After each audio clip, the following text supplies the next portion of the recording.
All the gear and skill in the world won't help you if you don't know the fight mechanics. Read up on the fight and watch a video or two before the raid. Use Berserk ASAP unless there's a time in the fight when the boss takes extra damage. Cower, the Feral threat reduction skill, only lowers your threat by a flat 2432, which is a silly low number, less than the average white auto attack. It doesn't scale at all, which means as everyone's gear gets better, it just gets worse. You're better off just pulling out to save energy, since in the GCD that you use Cower, you will also auto attack, immediately negating the threat reduction. This is where ads become important. Go attack some ads whenever you can if you know threat will be an issue. For groups of 3 or more, you want to keep SR up and swipe away. But if they die too quickly, just concentrate on keeping SR up and maybe look for someone to innervate or battle res. It's entirely possible for Feral DPSers to be top on threat, but behind, especially rogues in damage, even with equivalent gear and skill, especially early on in a fight. If you know this will be an issue, plan accordingly, and ask for vigilance or hand of salve or just back off. Make sure hunters are misdirecting, and the rogues use tricks of the trade on the tank. Watch out for the blood decay might try to get you to pull aggro by giving you hysteria, even when you don't ask for it. Time away from boss is time best spent glancing at your raid frames to see who's out of mana and who's the likely target for a battle res, generally dead healers or top DPS players. Your raid members will have to be coaxed into asking for early innervates. If you don't use innervate on a progression fight, you've wasted a significant amount of class synergy, and always try to innervate a battle res mana user, though they will usually pop a potion or cooldown right after getting battle res. For this I have grid set up to put a purple dot on whoever is below 40% mana. Help you I can, yes! Pop a potion of speed as close as possible to, but still before, entering combat. 1. FFF unless a boomkin will apply IFF in the first second and keep it up. 2. Mangle. 3. SR, and from now on, if clearcast, then shred. 4. Rake. 5. Immediately Tiger's Fury, but you must press the button after the rake. 6. Berserk. This immediately drops the TF buff, but it's more important to get Berserk on cooldown ASAP. 7. Continue with the regular DPS priority algorithm as described earlier.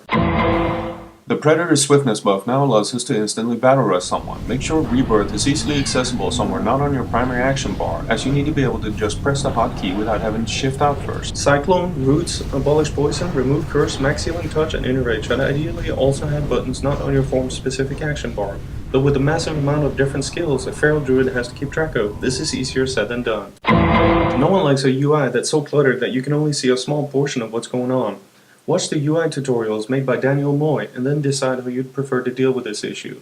His UI philosophy translates very well to a Feral DPS PvE environment. I like to keep my patch day mayhem to a minimum and the most important information within a short radius of where my eyes are usually focused on the screen. That is, positioning, situational awareness, boss fight event timers, player HP mana, target HP, buff debuff timers, cooldowns, battle res targets, and innervate targets. Scrolling combat text is a good tool, but if you like to keep your number of add-ons to a minimum, you'll find it useful to only display the information you really want, or your screen will just become a cascading waterfall of green text. If you want to be successful at Feral DPS, you will have to learn how to use macros. This will use Berserk, notify my regular blood decay, activate my engineering hand tinker, and maybe have a little fun at the same time.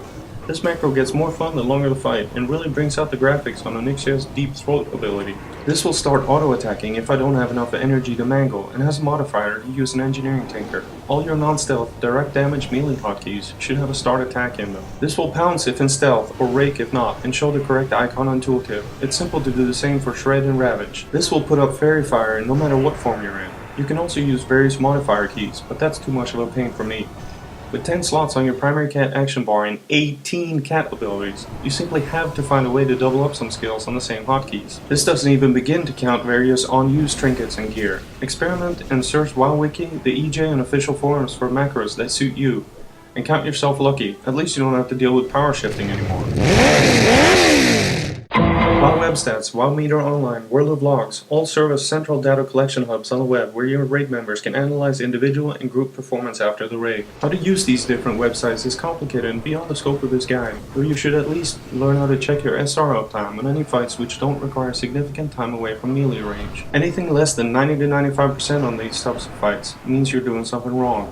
If you want real-time feedback, you need to use an instant combat log parsing damage meter, like Recount. You're not downing bosses alone. Wiping for hours or days with people you don't care about isn't fun. Few people keep playing the same game for years and years unless they're doing it with the same people. All raiding guilds generally look for the following: proof you can do your job, drama-free, low maintenance, you don't cause trouble, you're not annoying in vent, willingness to learn, knowledge of the class, spec, and rating mechanics, and the ability to back up opinions with supporting documentation or theory crafting evidence. Flexibility. If the raid doesn't happen, then your performance is moot. If you can offer to tank or heal or boomkin or log your geared alt when needed, that will definitely help out. You're always on time, always prepared, always flashed with the best food buff available. You always know the fight, have read up on the progression boss and watched a few videos. You never AFK during a raid unless on a scheduled break. Assuming the player is already doing near top DPS, as of patch 322, cat druids are arguably the best choice for Hysteria, doing purely physical DPS and able to stack berserk and non-use items with it. Other classes' burst DPS cooldowns don't stack with Hysteria, or a significant portion of their damage is elemental. Realistically, the minor damage differential between you and a blood DK isn't crucial unless you're attempting content that's at the limit of what your guild can handle. You might very well see more of a DPS increase by min-maxing your professions. Keep in mind that one of your responsibilities as a raider is staying on good terms with the rest of the guild, and topping a damage meter means nothing compared to a progression boss kill. But it's still worth putting this line in your berserk macro. Be sure to stop the spam after a raid, easily done by putting a space between the slash and the W. A push no speed can also be stacked with Hysteria or Shattering Throw. It's also possible to stack weapon enchant procs and trinket procs with berserk, but that involves keeping track of internal cooldowns and is way too much hard work for me. If you spend $100 to acquire a second monitor, you will be able to do research or browse the internet or whatever during downtime in the game.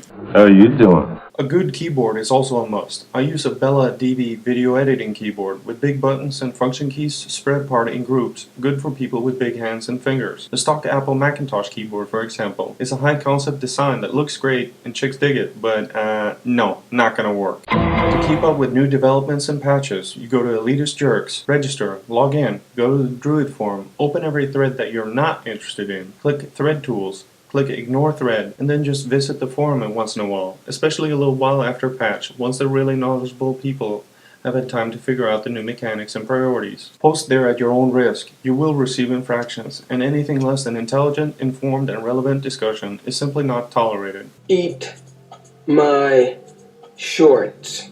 You just bought yourself another Saturday, mister. The moderators there are simply put, jerks. You can also follow various blogs and websites, stop by the official forums, or just read WoW.com. Some really good feral blogs currently active are Think Tank, Flib, and Feral Aggression. Difficult to see. Always emotion is the future.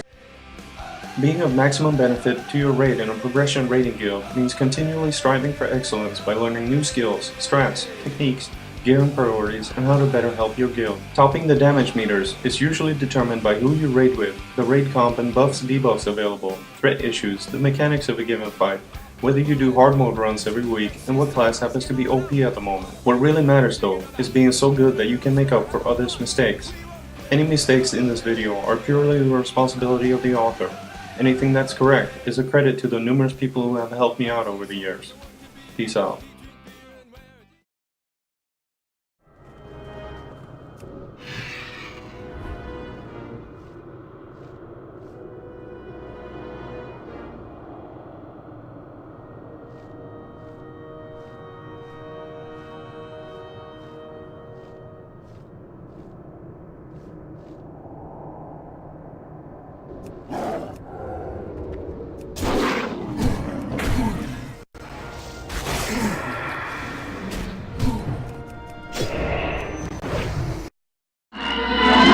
Fear leads to anger. Anger leads to hate.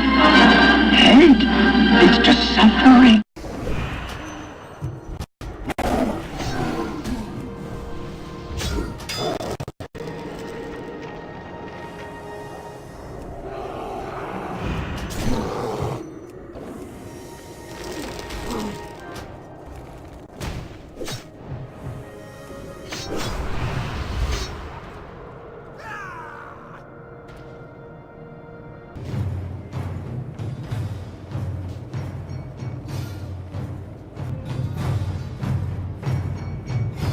Down! Let's do this shit, Arcane Power! 10. 3%. Go, go, go. Arcane Power Pyroblast coming up!